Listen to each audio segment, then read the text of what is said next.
नमस्कार, बहुत स्वागत है आपका। मैं हूं आपके साथ सुमित झा। सोशल मीडिया और मोबाइल ऐप के दौर में मतदाताओं को अनजाने में ही गहरे तक प्रभावित किया जाता है। वोटर की निजी जानकारी ऐप और मोबाइल कंपनियों से होती हुई सियासी दलों की आईटी टीमों तक पहुंचती है। माइक्रो टारगेटिंग के जरिए मतदाताओं को उनकी पसंद से मेल खाते विज्ञापन दिखाकर उनके वोट को प्रभावित किया जाता है। आधुनिक दौर में लोग टैक्सी, खाने, डेटिंग, फोटो एडिटिंग समेत दर्जनों मोबाइल ऐप इस्तेमाल करते हैं। इलेक्शन स्ट्रेटेजिस्ट कंपनियों से ये जानकारी लेकर अलग अलग सियासी दलों के लिए चुनावी नीति बनाते हैं। खाना, पहनावा, भाषा, धर्म जानकर एक ऐसा प्रचार छेड़ा जाता है कि वोटर को पता ही नहीं लगता कब उसका मन किसी खास उम्मीदवार या पार्टी को वोट देने के लिए तैयार हो जाता है। कैम्ब्रिज एनालिटिका और फेसबुक के ऐसे ही चुनावी खेल ने पूरी दुनिया का ध्यान अपनी ओर खींचा था।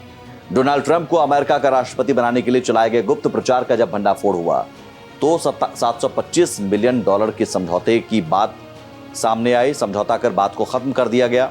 दुनिया के बाकी देशों की तरह भारत के इलेक्शन में भी निजी जानकारी और चुनावी प्रचार ने गहरे अंदर तक मतदाताओं पर असर किया है। मतदाता की निजी जानकारी, चुनाव नतीजे पर असर भारी।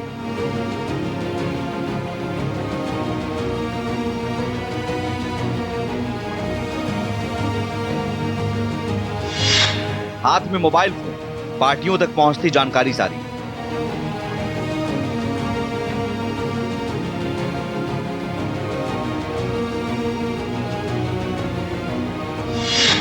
लोकसभा चुनाव 2024, माइक्रो टारगेटिंग का बड़ा असर।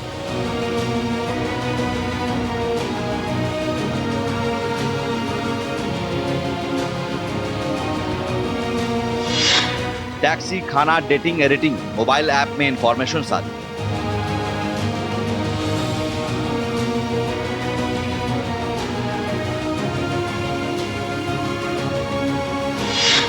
ऐप में छिपी पसंद की जानकारी, चुनाव में ऐड की बमबारी।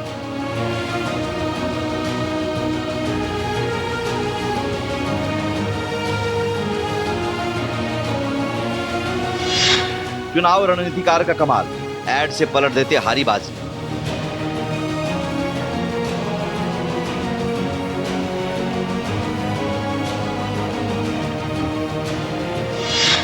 इलेक्शन स्ट्रेटेजिस्ट का खेल, दलों कंपनियों का कराते mail.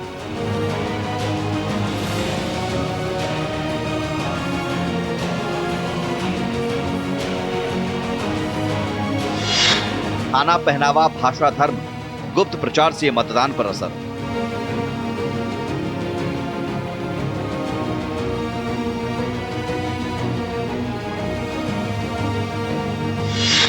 Cambridge Analytica, Facebook, $725 million में खेल।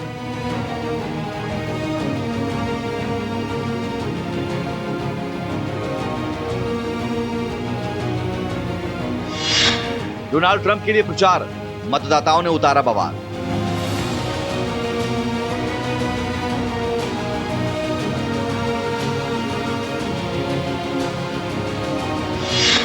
भारत में 65 करोड़ स्मार्टफोन उपयोगकर्ता, चुनाव में असर पड़ा।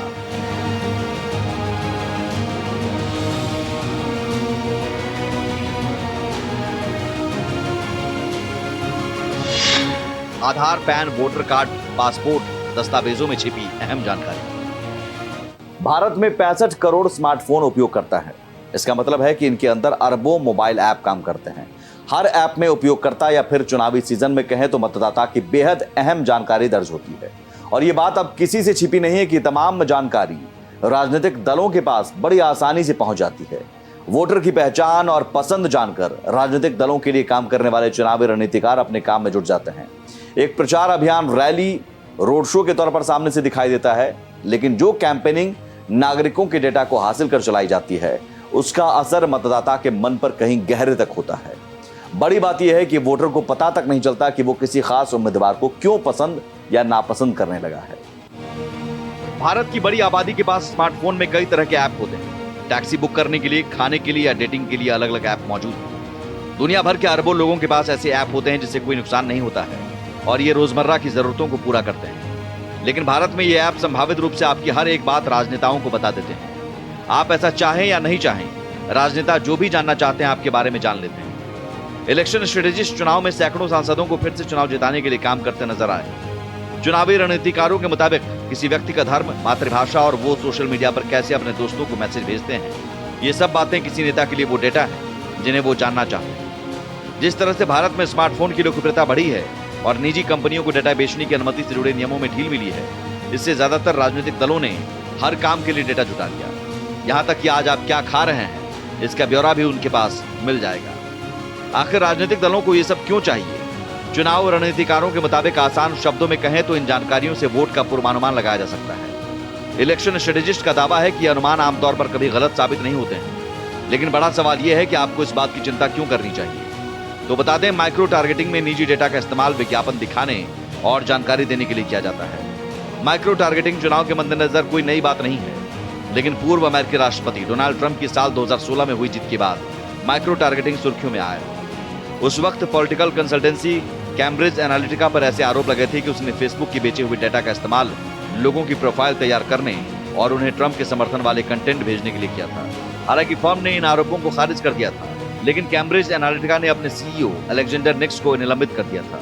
साल 2022 में मेटा ने कैम्ब्रिज एनालिटिका से जुड़े डेटा उल्लंघन के एक मुकदमे को निपटाने के लिए $725 मिलियन का भुगतान करने की सहमति जताई थी। इससे लोगों के मन में सवाल उठने लगा कि क्या उन्होंने जो विज्ञापन देखा है उसकी वजह से उनके वोट पर कोई असर पड़ा है।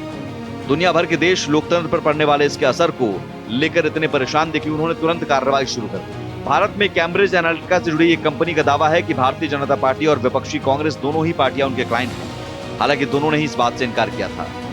भारत के उस वक्त के सूचना और प्रौद्योगिकी मंत्री रविशंकर प्रसाद ने भी भारतीय नागरिकों के डेटा के गलत इस्तेमाल करने पर कंपनी और फेसबुक के खिलाफ कार्रवाई करने की चेतावनी दी थी। डेटा और सिक्योरिटी रिसर्चर कहते हैं कि वोटरों को सूक्ष्म स्तर पर निशाना बनाने यानी माइक्रो टारगेटिंग से रोकने के लिए अब तक कोई बड़े कदम नहीं उठाए गए। जानकारों के मुताबिक ब्रिटेन और सिंगापुर के चुनाव आयोग ने इलेक्शन के दौरान माइक्रो टारगेटिंग की भूमिका को समझने की कोशिश की। ऐसे आयोगों ने कुछ निश्चित कदम उठाए जो कि आमतौर पर एक चुनाव आयोग को करना ही चाहिए, लेकिन भारत में ऐसा होते नहीं देखा गया। भारत में ये समस्या और भी जटिल हो गई है क्योंकि यहाँ एक ऐसी डेटा सोसाइटी है जिसे सरकार ने बिना सुरक्षा उपाय किए हुए तैयार किया है। दरअसल भारत में 65 करोड़ स्मार्टफोन उपयोग करता है और इन सभी स्मार्टफोन में ऐसे ऐप्स हैं जो डेटा को थर्ड पार्टी के साथ साझा कर सकते हैं। मोबाइल ऐप, सोशल मीडिया, आधार, पैन कार्ड, ड्राइविंग लाइसेंस और वोटर आईडी कार्ड जैसे सरकारी पहचान पत्र, ये वो दस्तावेज हैं जिनके अंदर करोड़ों मतदाताओं की अनंत जानकारी छिपी होती है। बड़ा सवाल यह है कि अगर कोई राजनीतिक दल इस जानकारी को हासिल कर लेता है तो क्या उसके लिए काम कर रहे इलेक्शन स्ट्रेटेजिस्ट वोटर को इस हद तक प्रभावित कर सकते हैं कि वो अपनी स्वतंत्र मर्जी के खिलाफ जाकर किसी खास उम्मीदवार को मतदान कर दे? दरअसल मनोविज्ञान का खेल निराला है। सामान बेचने वाली कंपनियां अपने प्रोडक्ट को बार बार इस तरह उपभोक्ता के सामने पेश करती हैं कि इंसान का अवचेतन मन खुद ब खुद उस सामान की ओर आकर्षित होने लगता है। और जब कई उत्पादों में से खरीदने की बारी आती है तो उंगली खुद ब खुद उसी खास प्रोडक्ट की ओर उड़ जाती है। कुछ ऐसा ही मंजर मतदाताओं के सामने चुनाव के दौरान उम्मीदवारों पर बटन दबाने के दौरान होता है। ऐसा नहीं कि आज का मतदाता सिर्फ स्मार्टफोन की ऐप और सोशल मीडिया की वजह से ही राजनीतिक दलों के चुनाव रणनीतिकारों का निशाना बन रहे हैं। सरकार के पास खुद ही निजी डेटा का एक बड़ा भंडार है और दुनिया में यहाँ तक आरोप लगते रहे हैं कि सरकार भी निजी कंपनियों को व्यक्तिगत जानकारी बेचती रही है। जानकारों के मुताबिक सरकार ने नागरिकों का बड़ा डेटाबेस तैयार किया है और उसे प्राइवेट सेक्टर के साथ साझा किया है। इंटरनेट फ्रीडम फाउंडेशन के कार्यकारी निदेशक प्रदीप वाघरे कहते हैं, सरकारी डेटाबेस से नागरिकों पर निगरानी का खतरा बढ़ा है, साथ ही इस बात पर उनका कोई नियंत्रण नहीं रह गया है कि कौन सी जानकारी निजी है। विशेषज्ञों का कहना है कि पिछले साल सरकार ने डेटा सुरक्षा कानून पारित किया था। कानून के मुताबिक निजी जानकारी के गलत इस्तेमाल के आरोपियों पर भारी जुर्माना लगाया जा सकता है। विशेषज्ञों के मुताबिक भारत ने दुनिया के सबसे बड़े डेटा माइन के तौर पर चुनावी साल में कदम रखा। हालांकि कानूनी तौर पर देखें तो डेटा का चुनावी इस्तेमाल कर कोई व्यक्ति कुछ भी अवैध नहीं कर रहा है।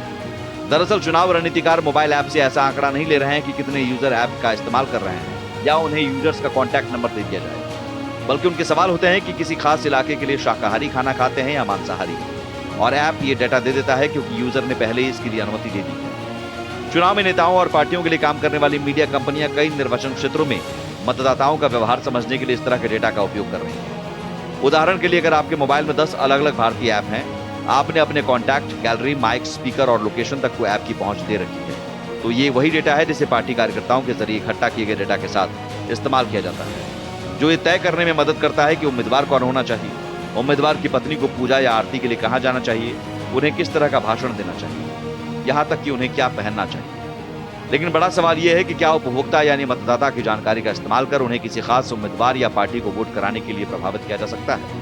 तो जवाब है कि इसके पक्ष या विपक्ष में अभी तक कोई ठोस सबूत नहीं है। लेकिन जानकार मानते हैं कि बुनियादी स्तर पर यह लोगों की निजता का उल्लंघन है। इन जानकारियों का इस्तेमाल और बढ़ा दिया जाए तो इसका इस्तेमाल लोगों के खिलाफ भी किया जा सकता है।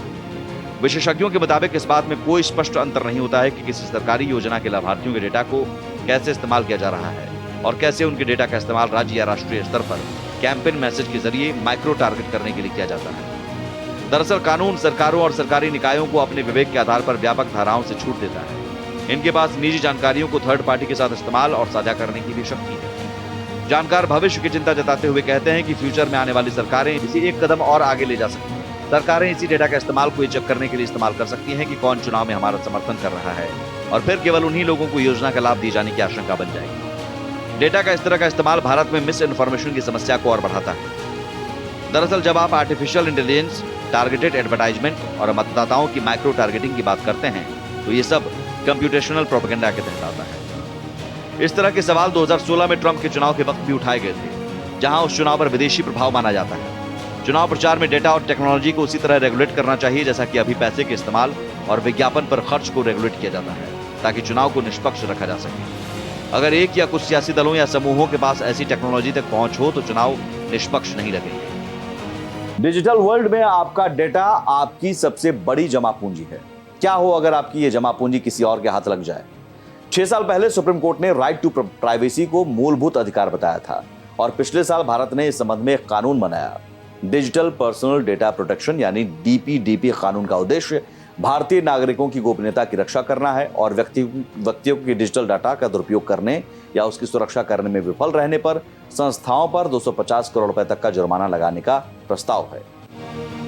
डिजिटल पर्सनल डाटा प्रोटेक्शन विधेयक अगस्त 2023 में राष्ट्रपति के हस्ताक्षर के साथ कानून बन गया।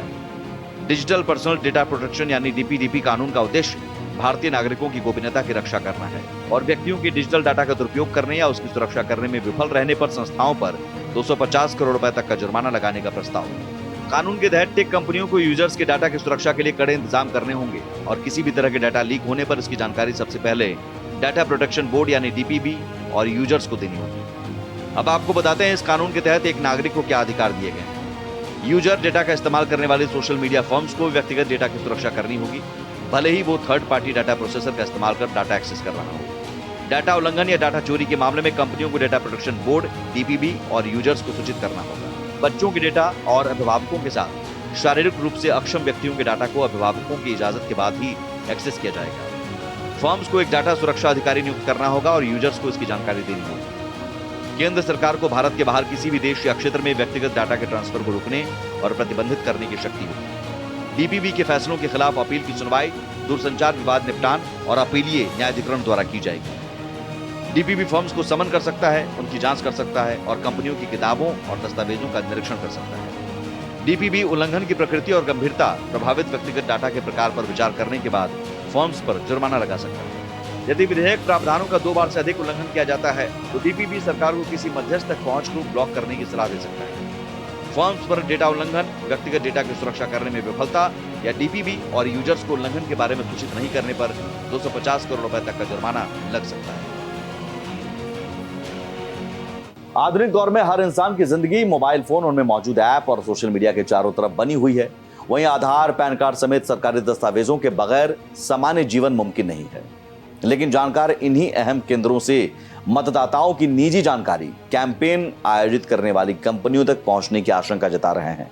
वहीं दूसरी तरफ भारत में पिछले साल डिजिटल पर्सनल डेटा प्रोटेक्शन कानून भी बन चुका है, जो नागरिकों की निजी जानकारी के गलत इस्तेमाल पर सख्त कार्रवाई की ताकत सरकार को मुहैया कराती है। लेकिन जिस तरह अमेरिकी राष्ट्रपति चुनाव में फेसबुक और कैम्ब्रिज एनालिटिका के गठजोड़ का खुलासा हुआ, वो बाकी लोकतांत्रिक देशों में भी मतदाताओं को प्रभावित करने की आशंका पर मुहर लगाता है।